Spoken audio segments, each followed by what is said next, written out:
You can't handle the truth. Follow. When you look at their profile and you look at their sinfulness or sinlessness, then make a decision. Warning. The Tribal Nation contains adult language, adult content, psychological nudity. Listener discretion is advised.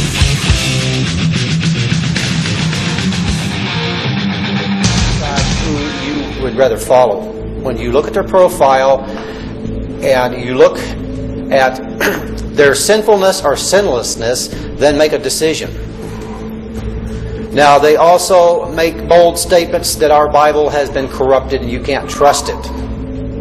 And we have challenged them for years to produce the correct translation, and we will correct our Bibles.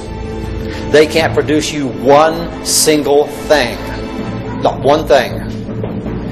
Now, friend, if our Bible's corrupted and they are making that statement, obviously they must have looked at the original to compare our corrupted Bible to the original.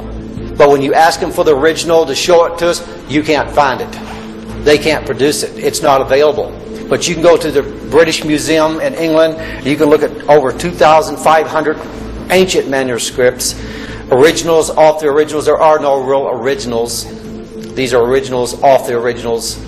They're there under glass for anybody in the whole world can go examine them and look at them. I think there's only like 17 verses maybe missing of the whole entire Bible, all combined, that it is lost. That's not bad. So where is the original that they are aware of compared to our Bible that us Protestants carry that is so corrupted? Where is it?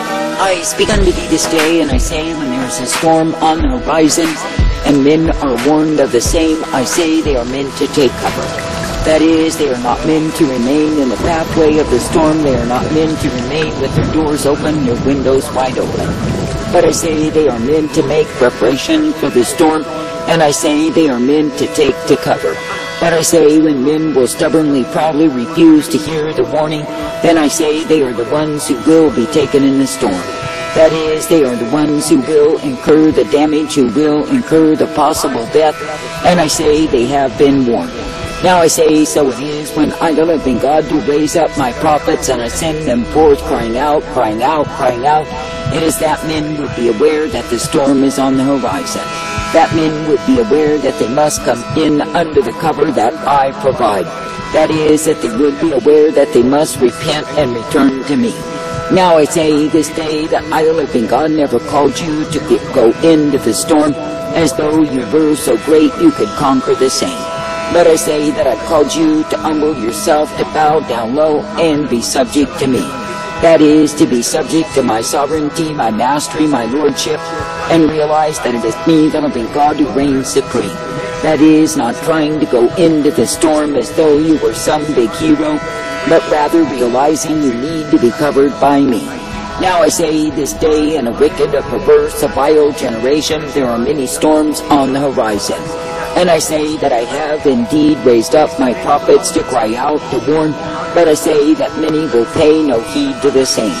Then I say when they are taken in the storm, when they are beaten by the same, when they are possibly even ending up dead, who is to blame? I say it is they who are to blame because they were too proud to receive the warning. Now I say this day that it is me, the living God, who has sent forth my prophets again and again, crying out unto my people to repent of their sins. That is, to change their ways, to repent, to come into my way once again.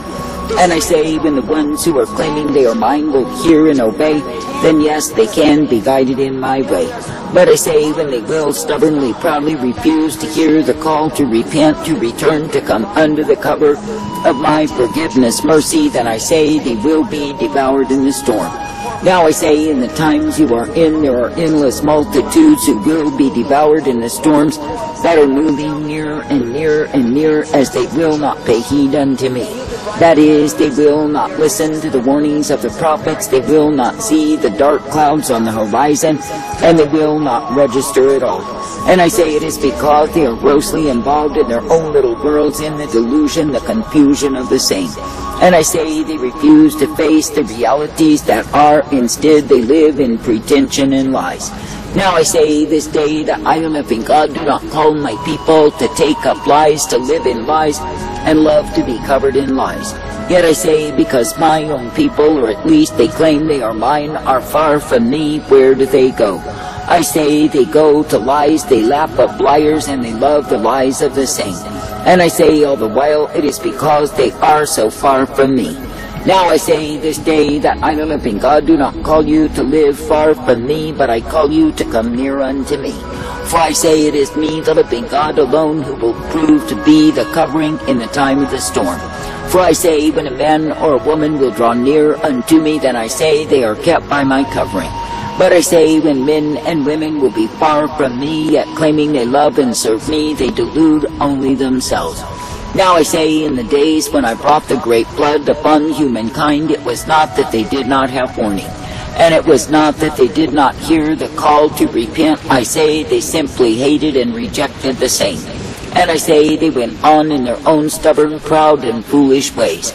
And I say they went in a way that would prove to be nothing but damnation of their souls. I say this day that I, the living God, do not call you to damnation, but I say that I call you to come forth in my way. And I say that I call you to be uplifted in purpose, directed and guided each day by me. And I say that I call you to be thankful that through me so are you given the light upon the path. For I say it is me, the living God, and me alone you are meant to please. Now I say this day, let it be me that you will believe upon. Let it be me that you will follow after and obey day after day. For I say, if you will come forth in the truth, the light, the blessedness, the mercy, then yes, you are guided in me. And I say, if you will be accepting my warnings, paying heed to the same, then I say that you can be sheltered by me. But I say that the ones who think they are so wise in their own conceit, they will know utter defeat. Now I say this day, in the times you are in, and the oppressors, the invaders are moving in, I say there is only one thing to do. That is to cry out, to repent, and to warn others likewise. That is that men and women can be sheltered and kept by me. For I say that a man must know that repentance is the key that he must walk in day after day.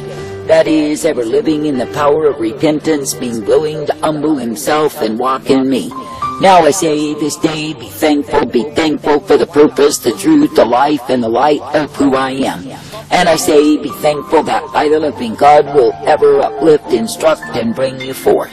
I say, be thankful that through me you are given the plan, the purpose, the truth, and the light of who I am.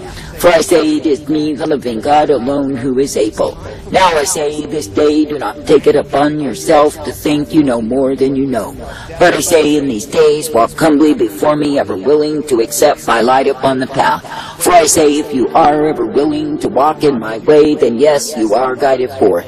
But I say, when you choose the way of your own understanding, you choose the way of a fool. I say this day that there are multitudes who have forgotten me, who have turned from me, who've gone a-whoring. And yes, they will be taken in the storms because they do not pay heed unto me. For I say, while they are so wise in their own conceit, imagining they know something, they know really nothing at all, except the course, the way of their own destruction. I say this day, when you see the invasion, when you see the overwhelming darkness, when you see the evil of men who are full of self-righteous pride, what do you see? I say, you see my vindication upon those who have turned from me. And I say, when men are taken in the storm, I say it is purpose that it would be so. That is, because they went a-whoring from me. I say this day that I, the living God, do give the call throughout the earth for all everywhere to repent. And I say, when men will hear my call, obey the same, then yes, they are guided in me. And I say, they will be given the mercy, the truth, the light, the blessedness of who I am. And I say, they will be uplifted and strengthened in me. I say this day that I, the living God, do intend that men and women would know what it is to repent in humility and return unto me. For I say, as men have grown so proud and arrogant, wise in their own conceit, I say they will reap the consequence of the same. And I say that they will be bound in that which is lies and darkness, because they are far from me. And I say that they will be taken in that which will prove to be devastation of their souls. I say this day that I, the living God, do intend that my people would toughen themselves to endure, to obey, and come forth in me. For I say you are living in a time when the multitudes who claim they are mine are governed by the flesh. That is, they are governed by their creature comforts, their love of the same, and the lust that is ever present upon them. And I say they are taken far from my way. I say this day, do not be bound in that which will take you far from me, but I say be coming forth in my light. And I say be uplifted in the truth, the mercy, the strength of who I am. And I say be guided each day in that which I give you, which is the light upon the path. For I say it is me, the living God alone, who is able to guide you forth. And it is me, the living God, who will direct you, correct you, and give you the newness of life, the truth, the strength, and the mercy that I provide. Now I say this day, when you look upon the ways that are before thee, consider this. Consider that there are many ways that will lead to destruction, and men are rushing down the same. But I say that I, the living God, never called you to destruction, but I say that I've called you to life. And I say that I've called you to the mercy, the truth, and the hope that are found in me. Therefore I say, in a wayward, a perverse, a vile, a wicked generation, be thankful, ever thankful, that you can indeed be guided in my way. That is, that you can be guided in truth and light and mercy day after day. That you can be given the righteousness, the truth, the strength, and the blessedness of who I am. That you can be shown that it is me, the living God alone, who is able. For I say that I'm able to uplift, direct, instruct, and guide the ones who will believe and trust and look to me. And I say, when my own people will pay heed to warning and receive the same, then I say they are kept protected by me. But I say, when men have grown so proud, defiant, and stubborn in their own ways, I say they will purpose themselves to avoid hearing from me. And I say, all the while they may even claim that it is me that they love. But I say, if a man will not listen unto me and obey me, it is not me that he's loving, but I say that he's loving his own self. I say that he's loving the way of his own understanding and the darkness of the same. I say, therefore, this day do not go in the way of the foolish, the stubborn, the proud, the defiant, and likewise be damned. But I say, instead, be accepting of the way that I give, the way of eternal life. And I say, be guided forth in that which I give you day after day, for I give you my light upon the path. And I say, when I give my warnings, pay heed and obey, and yes, you are kept in my way. For I say, it is me, the living God, who has promised to keep the ones who walk uprightly, who pay heed unto me, and are willing to be guided by me. But I say that the wayward, the careless, the proud, the defiant will likewise be overwhelmed. I say, this day you are living in times when many are shaking and quaking, and living in fear day after day. And I say it is because of their estrangement from me. I do not call you to live in estrangement from my arrangement, not at all. But I say that I call you to be ever thankful that you can indeed be uplifted, guided, directed, and corrected by me, and given the blessedness, the truth, the mercy, and the hope of who I am. For it is me, the living God, who will give unto you the light upon the path, the mercy, and the strength, and the peace day by day. And it is me, the living God, who will cause you to be ever kept in that which I give you, for I am well able. Therefore I say, be thankful, ever true, to be serving me. And I say, be thankful that you can be uplifted, guided, and directed in my way, and given the strength, the truth, and the light upon the path, for it is me, the living God, who gives you the same. And it is me, the living God, who gives sufficient warning to the ones who will hear and obey. But I say the fools will rush headlong into the very storm that will prove to be destruction and even death unto them. And I say they are the fools who lost their lives to folly, to wise conceit, and the arrogance of their own way. There's already 2.5 million migrants in Turkey, and Turkey says we are at full capacity. Katie Hopkins is with us again, Daily Mail columnist, joining us from... Europe is the perfect model right now. We have stories of rape being suppressed. We just had a small boy, a 10-year-old, who went swimming and was raped by migrants. Those stories are springing up all over the place. And it's not that I'm trying to perpetuate fear, and I know some people are good people, but if you open all your doors, all your borders, I think you only end up with trouble. And I think there's a lot to be said for Trump and his wall. He may not build a wall, but talking about firm action, I think, is really something. If we didn't have the English Channel, which is our Mexican wall, we'd be in more trouble than we're already in. So I'm a big Trump supporter. I wish him well, and I like his bombastic, kind of positive, let's defend this country. I like that about him. We can tell, Katie Hopkins. We can tell which side you're on. We got it. Katie Hopkins, everybody, joining us again from London. We appreciate it. Thanks, Katie. Thank you.